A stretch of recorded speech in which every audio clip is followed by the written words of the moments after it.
Hi everyone, welcome to mini learning platform. आज हम लोग का टॉपिक है राष्ट्रभाषा, राजभाषा और अंतर्राष्ट्रीय भाषा। राष्ट्रभाषा, राजभाषा और अंतर्राष्ट्रीय भाषा किस प्रकार से एक दूसरे से भिन्न है, आज उसके बारे में हम लोग डिटेल में समझेंगे।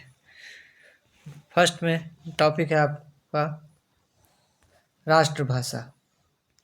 राष्ट्रभाषा किसे कहते हैं?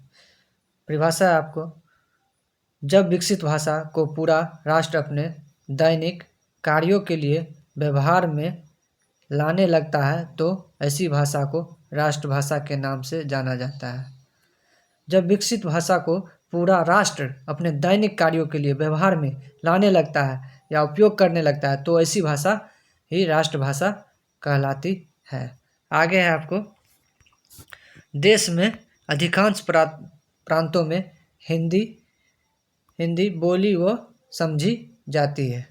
हिंदी बोली व समझी जाती है। हमारे भारत जैसे देश में अधिकांश प्रांतों में हिंदी ही बोली और समझी जाती है, परंतु अधिकांश प्रांतों में हिंदी भाषा बोली व समझी तो जाती है, परंतु हमारे देश की कोई भी किसी भी भाषा को राष्ट्रभाषा के रूप में किसी भी भाषा को राष्ट्रभाषा के रूप में मान्यता प्राप्त नहीं है। भारत जैसे देश में, विकसित देशों में जो बहुभाषिकता को सम्मान करती है, सर्वोपरि मानती है, उस स्थिति में हमारे भारत जैसे देशों में राष्ट्रभाषा के तौर पर किसी भी भाषा को मान्यता प्राप्त नहीं हुई है। आगे हम लोग को सामने राजभाषा। राजभाषा किसे कहते हैं? जिसे इंग्लिश में ऑफिशियली लैंग्वेज कहा जाता है। इसकी परिभाषा है, राज्य या प्रशासन की भाषा को राजभाषा कहते हैं। राज्य या प्रशासन की भाषा को ही राजभाषा कहा जाता है। आगे दिया गया है, इसके माध्यम से सभी प्रशासनिक कार्य पूरे किए जाते हैं। राज्य या प्रशासन की भाषा को राजभाषा कहा जाता है और राजभाषा के माध्यम से सभी प्रशासनिक कार्य पूरे किए जाते हैं। आगे है, भारतीय संविधान में 14 सितंबर 1949 को हिंदी को भारत की राजभाषा के रूप में मान्यता प्रदान की गई थी। क्वेश्चन पूछा जाएगा, हिंदी को भारत की राजभाषा के रूप में कब मान्यता प्रदान की गई थी? तो क्लियर आंसर हो जाएगा 14 सितंबर 1949। 14 सितंबर 1949 को हमारे संविधान में हिंदी को हमारे देश की राजभाषा के रूप में मान्यता प्रदान की गई थी। आगे है आपको, 14 सितंबर का दिन प्रति वर्ष हिंदी दिवस के रूप में मनाया जाता है। 14 सितंबर 1949 से अब तक हम लोग 14 सितंबर को प्रति वर्ष हिंदी दिवस के रूप में मनाते आ रहे हैं। 14 सितंबर 1949 से अब तक हम लोग 14 सितंबर को प्रति वर्ष हिंदी दिवस के रूप में मनाते हैं। क्वेश्चन पूछा जाएगा, हिंदी दिवस कब मनाया जाता है? तो उसका आंसर हो जाएगा 14 सितंबर। और क्वेश्चन आगे पूछा जाएगा आप लोगों से, विश्व हिंदी दिवस कब मनाया जाता है?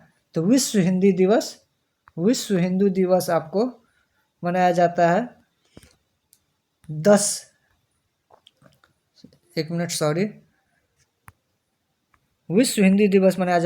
जनवरी को विश्व हिंदी दिवस के रूप में मनाते हैं। 10 जनवरी को हम लोग विश्व हिंदी दिवस के रूप में सेलिब्रेट करते हैं।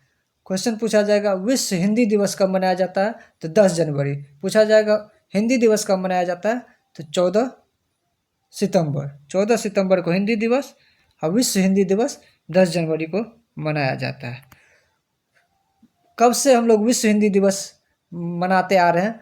तो 10 जनवरी 1975 से हम लोग विश्व हिंदी दिवस के रूप में मनाते आ रहे हैं।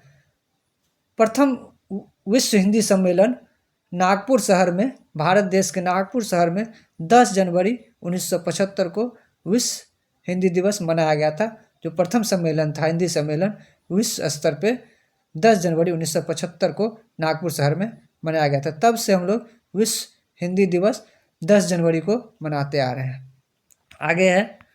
आगे हम लोग के सामने में अंतर्राष्ट्रीय भाषा। अंतर्राष्ट्रीय भाषा किसे कहा जाता है? जो भाषा विश्व के कई देशों में बोली और लिखी जाती है उसे अंतर्राष्ट्रीय भाषा कहते हैं। वैसी भाषा जो विश्व के कई देशों में बोली, लिखी और पढ़ी जाती है वैसी भाषा अंतर्राष्ट्रीय भाषा कहलाती है। एग्जाम्पल के तौर पे अंग्रेजी ऐसी भाषा है जो विश्व में विभिन्न देशों में बोली, लिखी और समझी जाती है। अंग्रेजी हमारी अंतर्राष्ट्रीय भाषा के रूप में हम लोग जानते हैं, समझते हैं। आज हम लोगों ने सीखा राष्ट्रभाषा किसे कहते हैं, राजभाषा किसे कहते हैं और अंतर्राष्ट्रीय भाषा किसे कहते हैं। तीनों के बारे में हम लोगों ने अंतर जान लिया। राष्ट्रभाषा, राजभाषा और अंतर्राष्ट्रीय भाषा में क्या क्या अंतर है। और विश्व हिंदी दिवस हम लोग कब मनाते हैं? तो 10 जनवरी को विश्व हिंदी दिवस मनाते हैं। और हम लोग हिंदी दिवस कब मनाते हैं? तो 14 सितंबर को हिंदी दिवस मनाते हैं। आगे हम लोग इसी प्रकार से क्रम को जारी रखेंगे। वीडियो आप लोगों को अच्छा लगता हो तो लाइक ज़रूर कीजिएगा और चैनल पे नए हैं तो सब्सक्राइब कीजिएगा। आगे हम लोग नेक्स्ट टॉपिक में सीखेंगे। तब तक के लिए ओके बाय, जय हिंद।